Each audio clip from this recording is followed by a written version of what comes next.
The day my son ran away from another nanny was the day I stopped believing anyone could help him.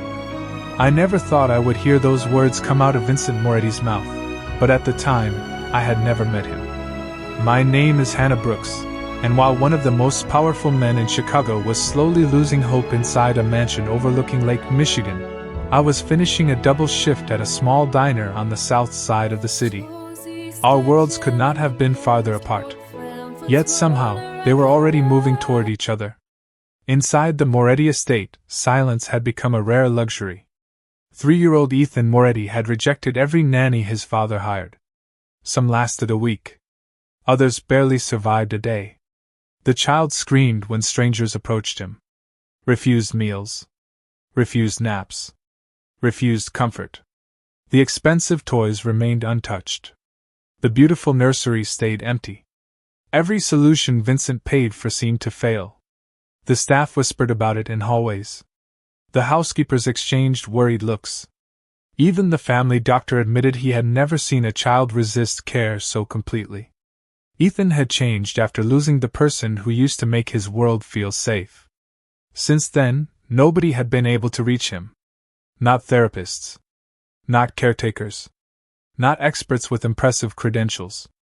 And certainly not the latest nanny standing helplessly in the middle of the enormous living room that afternoon. Vincent stood near the fireplace, his charcoal suit still perfectly pressed after a 12-hour workday. Outside, gray clouds drifted across the lake. Inside, exhaustion settled behind his eyes. The nanny looked defeated. Ethan sat beneath a grand staircase, clutching a stuffed elephant and refusing to acknowledge anyone around him. "I'm sorry, Mr. Moretti," the woman said softly. "I do not think I am the right fit." Vincent closed his eyes briefly. Another one. Another failure. Another reminder that all the money in the world could not solve every problem. "Thank you for trying," he replied. The nanny gathered her belongings and quietly left. Ethan never looked up. A few minutes later, Vincent sat alone in his office overlooking the water. The room was elegant, expensive, and completely useless against the ache of watching his son struggle. Family photographs lined one shelf. His gaze lingered on one picture longer than the others. Ethan smiling. Ethan laughing. Ethan before everything changed. The sight tightened something inside his chest. Downstairs, the front doors opened as staff members moved through the evening routine. Somewhere in the house, Ethan slipped away unnoticed. It started with a small decision. A curious glance toward an open side entrance. Tiny footsteps crossing polished marble floors. Then another. Then another. Within minutes, the child was outside the gates. Nobody realized he was gone. Not yet. Not until nearly 20 minutes later when panic suddenly swept through the estate. Security teams scattered. Staff searched every room. Vincent raced through hallways calling his son's name. Beyond the mansion walls, autumn winds swept through the city streets. And several miles away, completely unaware that one little boy was about to change her life forever, I was wiping down tables at the diner when fate quietly stepped through the door. The diner was nearly empty when I noticed him. At first, he looked like any other child who had wandered in from the cold. Small. Quiet. Lost in thought. He stood just inside the front door wearing an expensive little jacket that looked completely out of place in our neighborhood. The autumn wind slipped inside behind him before the door slowly closed. For a moment he simply stared at the floor. Then he stared at the display case filled with cookies. "Hey there," I said gently as I approached. "Are you okay?" Most children either answered immediately or ran away from strangers. This little boy did neither. He just looked at me with enormous blue eyes that seemed far older than 3 years old. There was something heartbreaking in that expression. Something lonely. I crouched down to his level. "Did you lose your parents?" No answer. The diner hummed quietly around us. A coffee machine hissed. Country music drifted from an old speaker near the kitchen. Still the boy remained silent. Then his gaze shifted toward a chocolate chip cookie sitting beneath the glass display. I followed his eyes and smiled. "Good choice." Reaching into my apron pocket, I pulled out $1 and handed it to the cashier. A moment later I placed the cookie on a small napkin in front of him. Here. The boy stared at it. Then at me. Then back at the cookie.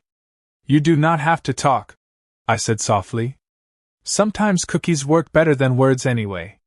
To my surprise, the corner of his mouth moved slightly. Not quite a smile. But close. He accepted the cookie and climbed onto a nearby booth. I returned to wiping tables, giving him space. Every few minutes I glanced over.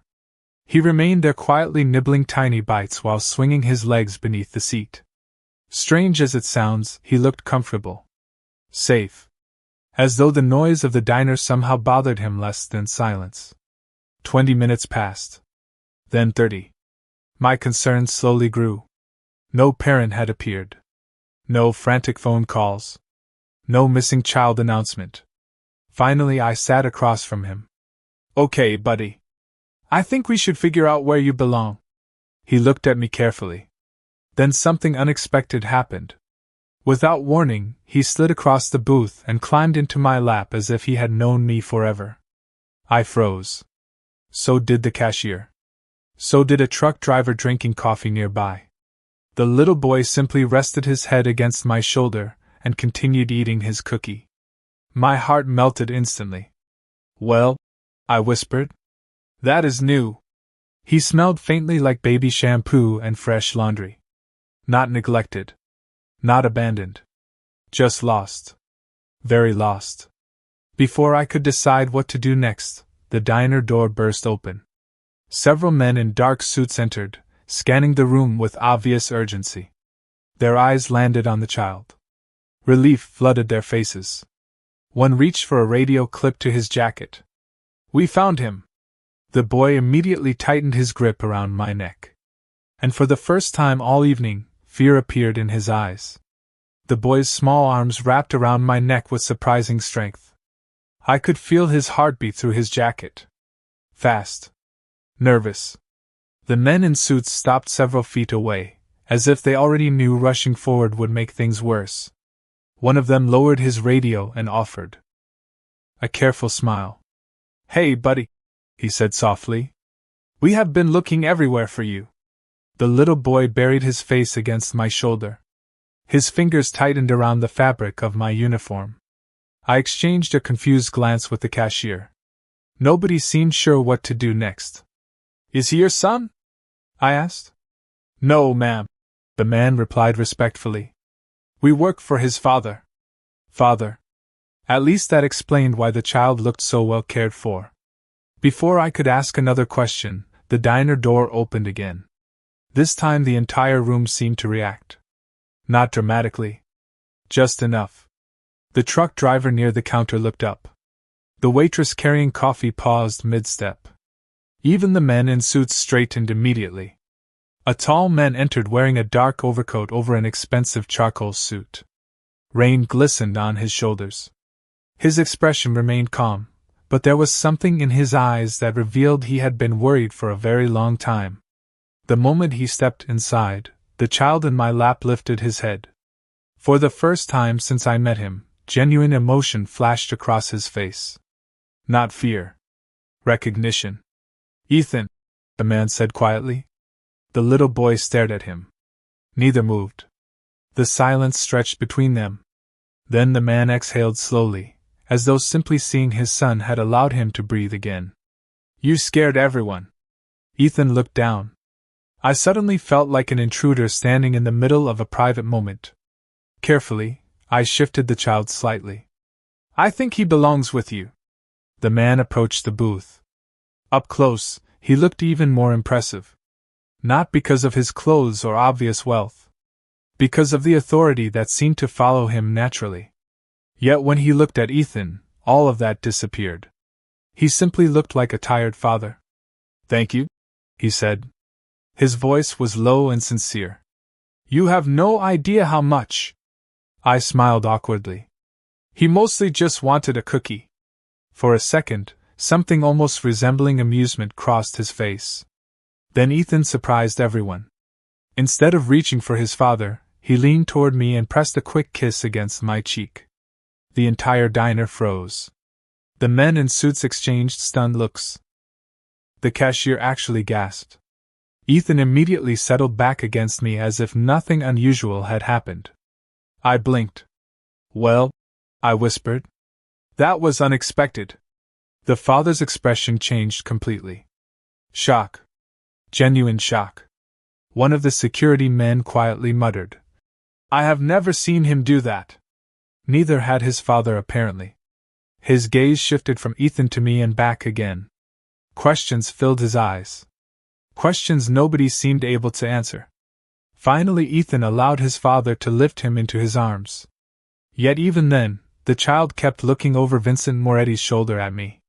And standing there beneath the soft diner lights, I had the strange feeling that this was not the last time our paths would cross. I spent the rest of my shift trying to convince myself that the evening had been unusual but ultimately unimportant. Children did unexpected things all the time. That was what I kept telling myself while wiping tables, refilling coffee cups, and counting tips at the end of the night. Yet every time I remembered Ethan's small kiss on my cheek, I found myself smiling. The next morning, life returned to normal.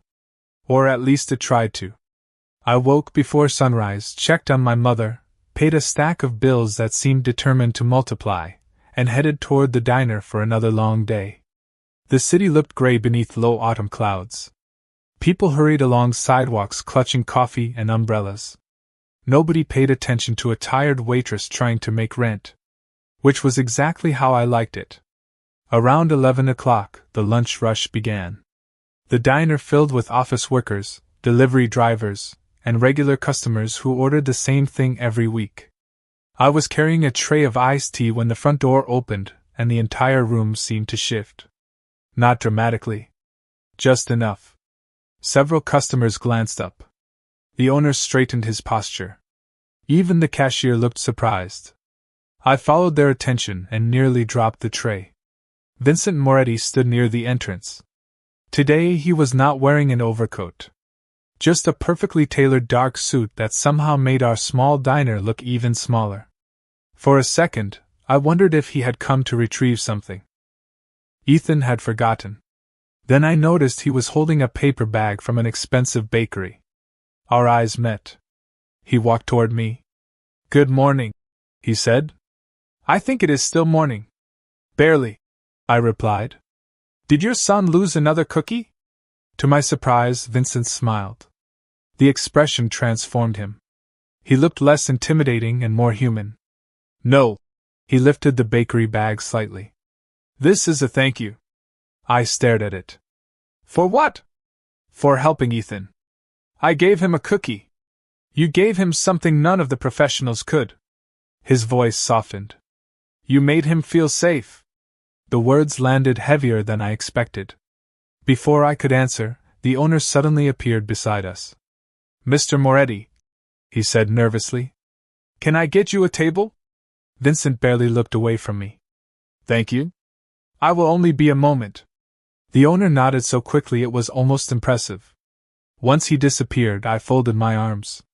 "You really did not have to come all the way here." "I know." "Then why did you?" For the first time, Vincent seemed uncertain. The hesitation lasted only a second, but I noticed it. "Because Ethan has not stopped talking about you." I blinked. "He talks?" Another smile. "Not much. Which is why this is unusual." Something warm stirred inside my chest. Before I could respond, the diner door opened again. This time a familiar little boy rushed inside holding a stuffed elephant. The moment Ethan saw me, his entire face lit up.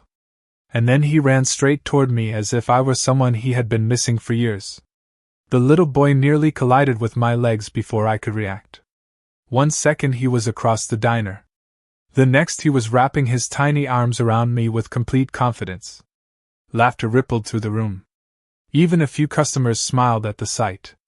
Ethan looked up at me as though seeing an old friend. "Hannah," he said proudly. The single word stopped me cold. Vincent froze too. For a moment neither of us moved.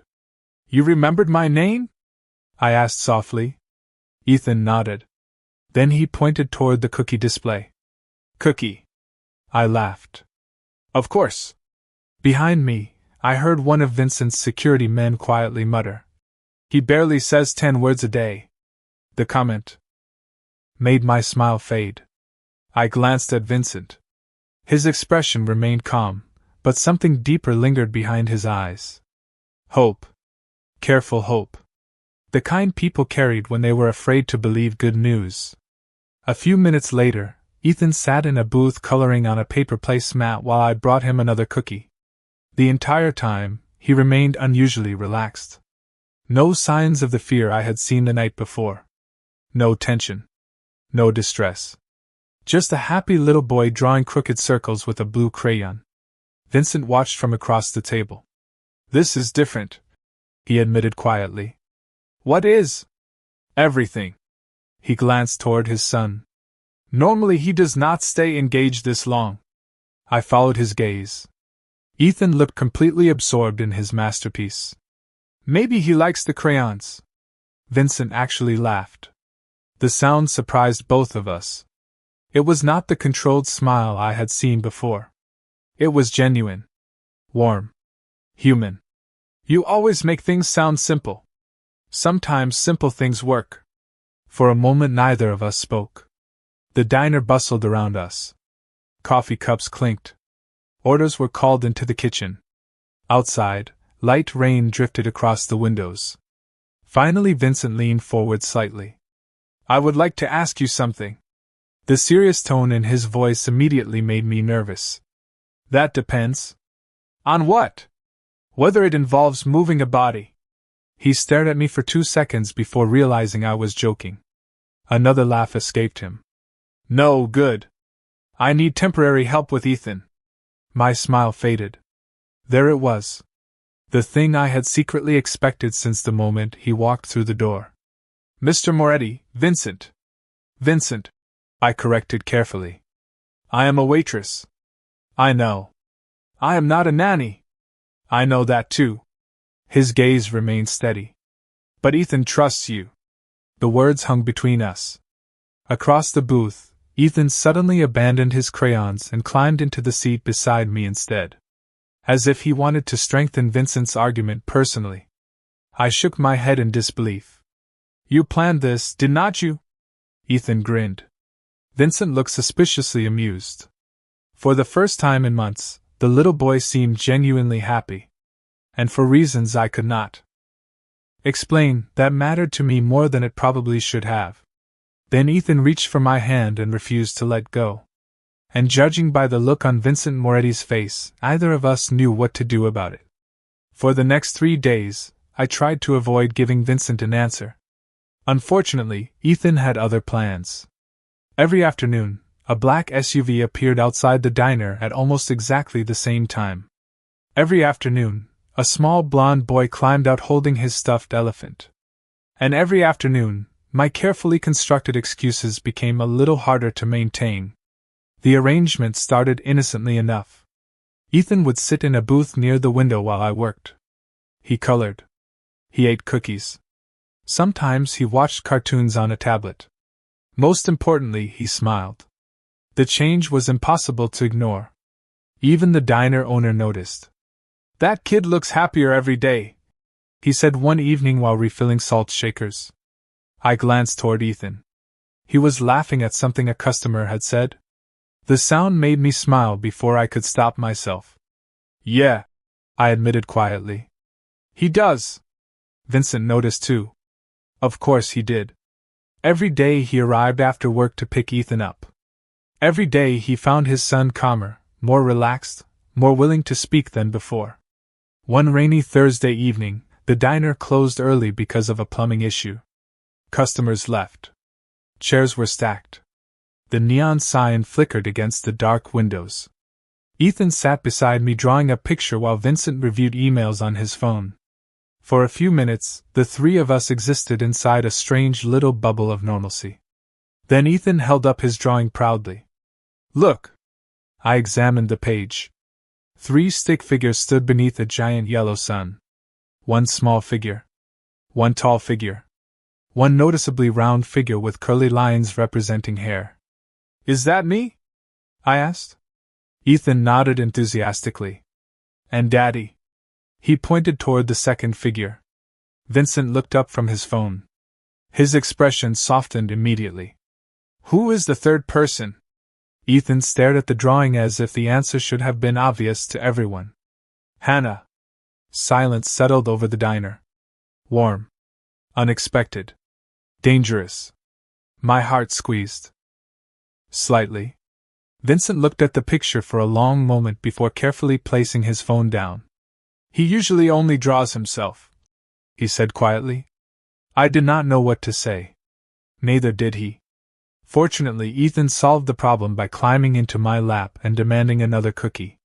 Some things never changed.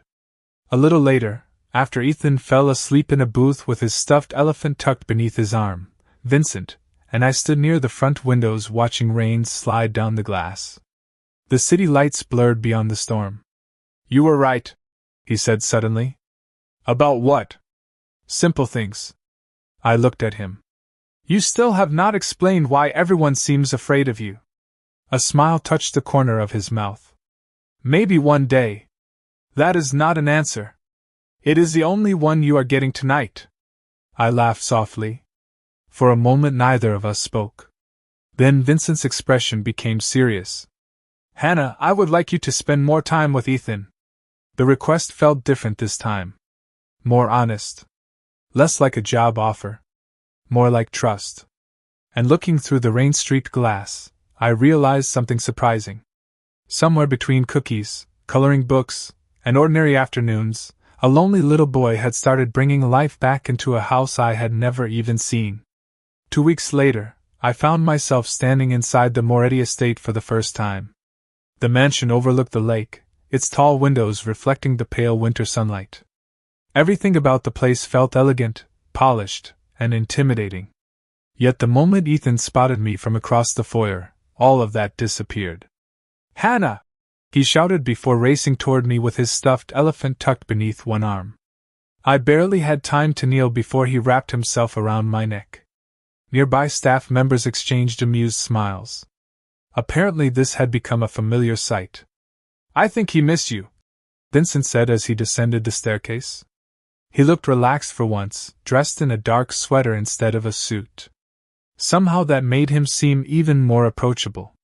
"I was gone for 1 day," I replied. "A very long day according to Ethan." The little boy nodded seriously as if confirming an important fact. Later that afternoon, the estate hosted a large family gathering. Relatives arrived carrying gifts, desserts, and enough opinions to fill the entire house. The dining room buzzed with conversation. Crystal glasses sparkled beneath chandeliers. Laughter echoed through the halls. At first I stayed near the edges of the room, helping Ethan with a puzzle while trying not to attract attention. Unfortunately, that strategy failed almost immediately. "So you are Hannah?"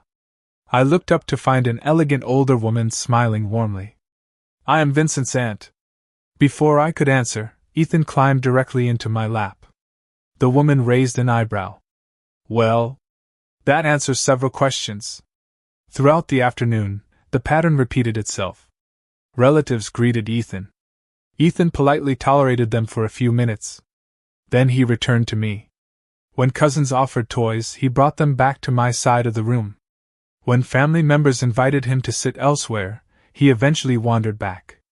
The child seemed to possess an invisible string connecting him to wherever I happened to be. Vincent noticed. So did everyone else. During dinner, I sat near one end of the long table while Ethan occupied the chair beside me.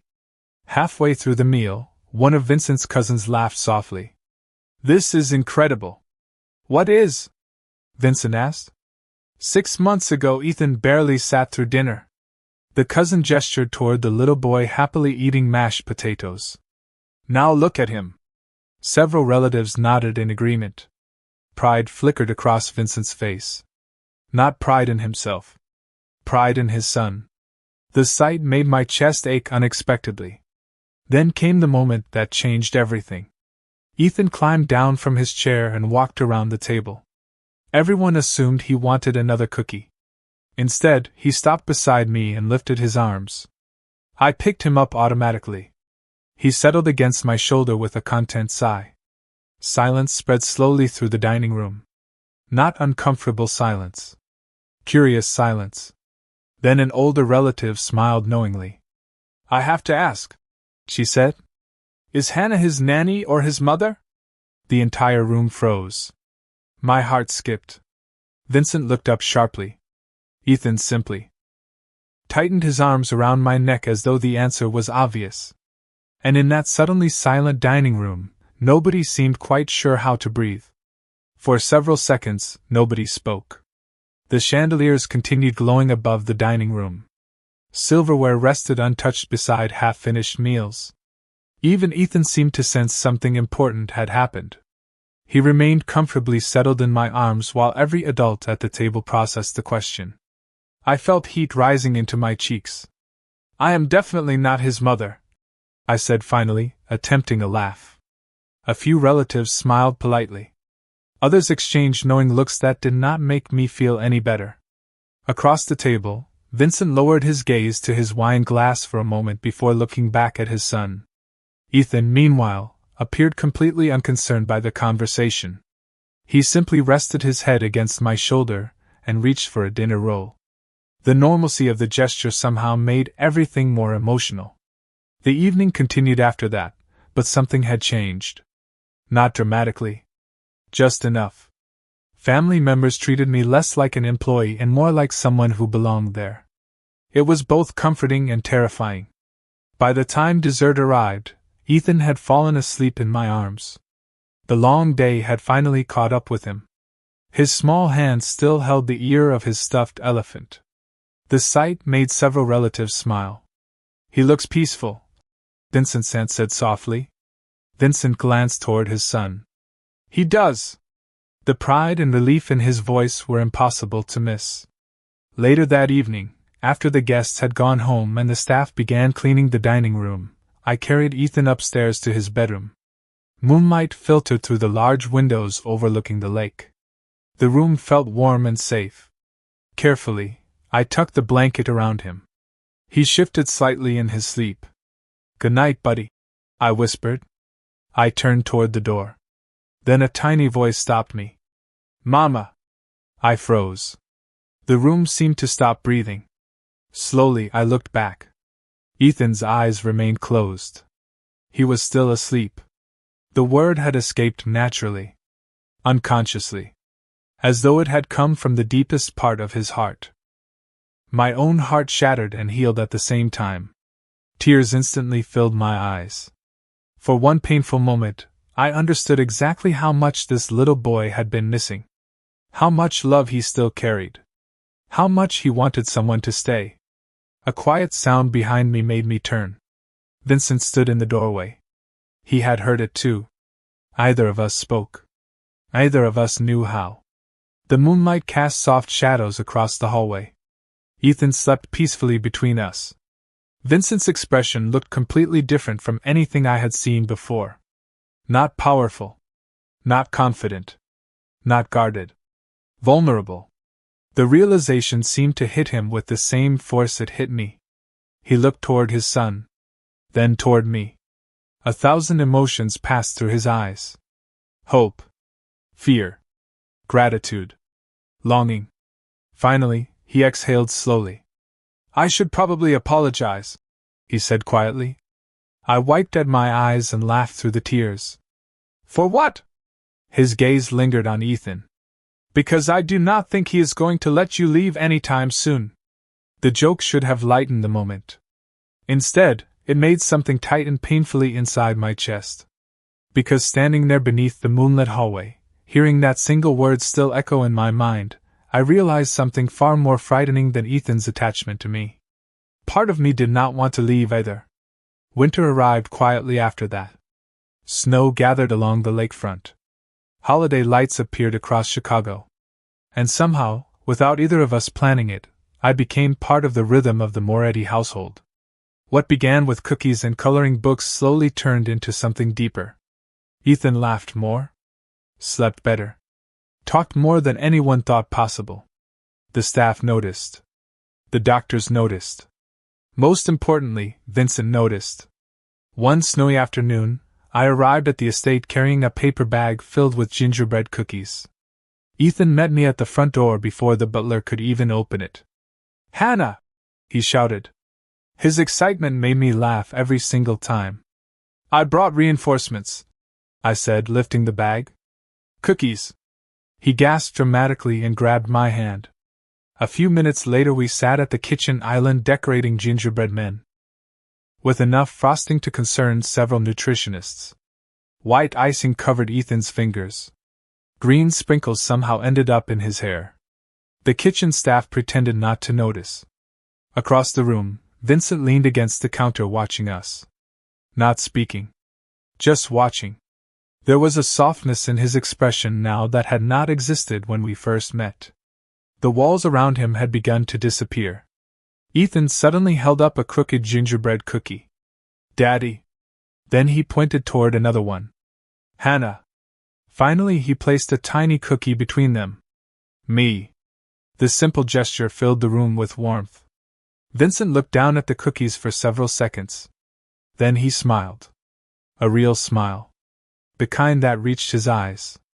Later that evening, after Ethan fell asleep on the couch beneath a blanket, snow drifted outside the massive windows overlooking the lake. The house was quiet. Peaceful. I stood near the fireplace preparing to leave when Vincent stopped me. "Hannah." Something in his voice made my heart beat faster. Slowly I turned. Firelight danced across the room. "What is it?" He looked toward his sleeping son before meeting my eyes. "Do you remember the first day we met?" I laughed softly. "Your son stole a cookie. And kissed a stranger." "That too." Vincent shook his head slightly. "I hired experts. Specialists. Caregivers. People with perfect resumes." His gaze never left mine. None of them reached him. Emotion tightened unexpectedly inside my chest. "Vincent, let me finish." His voice remained gentle. "I thought Ethan needed saving." A quiet pause followed. What I did not understand was that I needed it too. The room seemed to grow still around us. Snow continued falling beyond the windows. Somewhere upstairs, Ethan slept peacefully in a home that finally sounded alive again. Vincent took a slow breath. "You gave my son his smile back." His eyes softened. "And somewhere along the way, you gave mine back too." Tears stung my eyes. Not from sadness. From the overwhelming realization that every step of this journey had led here. A lost little boy. A tired waitress. A father searching for hope. None of us had expected this family. Yet somehow we had. Found each other anyway. And as I looked at Vincent, then toward the sleeping child who had trusted me first, I understood a simple truth. Ethan opened the door. His father walked through it. And together, they changed my life forever.